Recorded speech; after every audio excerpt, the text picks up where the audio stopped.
জানেন গত 29শে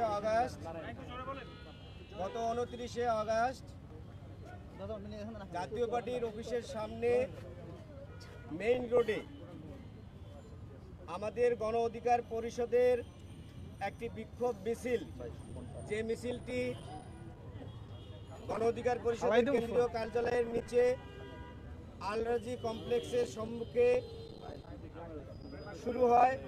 সেটি পুরানা পল্টন মোড়ে ঘুরে যখন মিছিলটি নাইটিঙ্গেল মোড়ের দিকে আসছিল পানির ট্যাঙ্কি পার হয়ে, তখন ঠিক জাতীয় পার্টির অফিস সংলগ্ন মেইন রোডে যখন আসে, তখন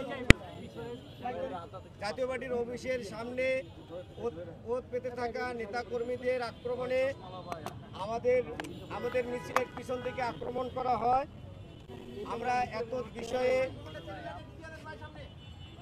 বিষয়ে একটি আজকে মামলা দায়ের করার জন্য, যেহেতু প্লেস অফ অকারেন্স ঘটনাস্থলটি রমনা মডেল থানার আওতাধীন, এ কারণে আমরা রমনা মডেল থানায় মামলা করতে এসেছি।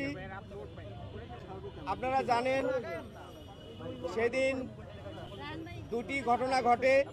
একটি ঘটে জাতীয় পার্টির অফিস সংলগ্ন মেইন রোডে, আরেকটি ঘটে হচ্ছে আলরাজি কমপ্লেক্সে।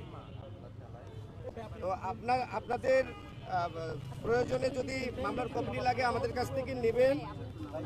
আমরা এই মামলায় মোট আসামি করেছি হচ্ছে 1 নম্বর আসামি CM কাদের, জাতীয় পার্টির চেয়ারম্যান। 2 নম্বর আসামি জাতীয় পার্টির মহাসচিব ব্যারিস্টার শামীম হায়দার পাটোয়ারি। 3 নম্বর আসামি জাতীয় পার্টির প্রেসিডিয়াম সদস্য হাজী সাইফুদ্দিন আহমেদ মিলন সহ 18 জন আসামি এবং অজ্ঞাত 100 থেকে 150 জন আসামি করা হয়েছে। আমরা একটি এজাহার আকারে রমনা মডেল থানার ওসি সাহেবের কাছে আমরা দিয়েছি। উনি আমাদের এই এজাহারটি প্রাথমিকভাবে গ্রহণ করেছেন। এর পরবর্তীতে যাচাই বাছাই করে মামলাটি রেকর্ড করবেন।